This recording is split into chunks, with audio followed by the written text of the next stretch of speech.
In December, NASA announced it's sending a second Artemis rocket into space.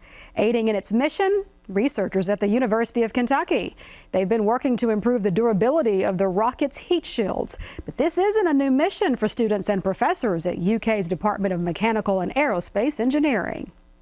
So we've been working with NASA on heat shield for about 14 years now at the university. So we've always been very involved into analyzing, simulating, modeling heat shield, testing them, testing new concept, and trying to get better heat shield.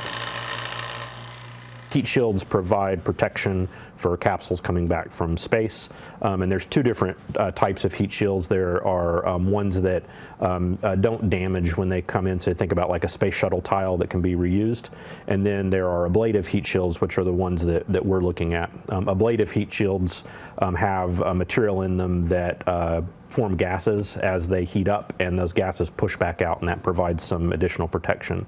So they can provide protection for higher temperatures and therefore higher velocity spacecraft.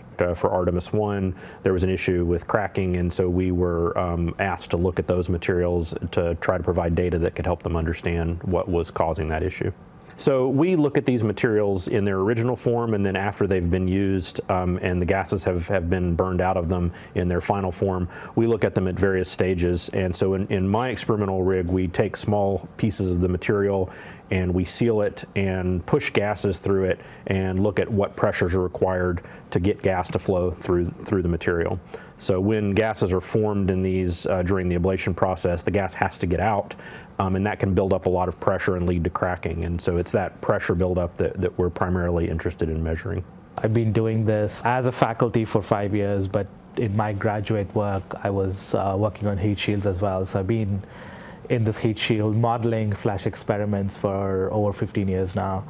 And so my work involved imaging. So we use these really powerful microscopes to get a full picture of how the material looks like locally. And once we understand how it looks, we can kind of try to explain why it's behaving the way it's behaving. A big part of it for as a faculty is mentorship and workforce development. So you're preparing your students to go out there in the workforce and compete with the best in the world, right? And what's been really nice with these partnerships is that they go for internships, and then it translates into a job even before they're graduating. The crewed mission is set for April 2026. NASA is planning a third Artemis flight in 2027.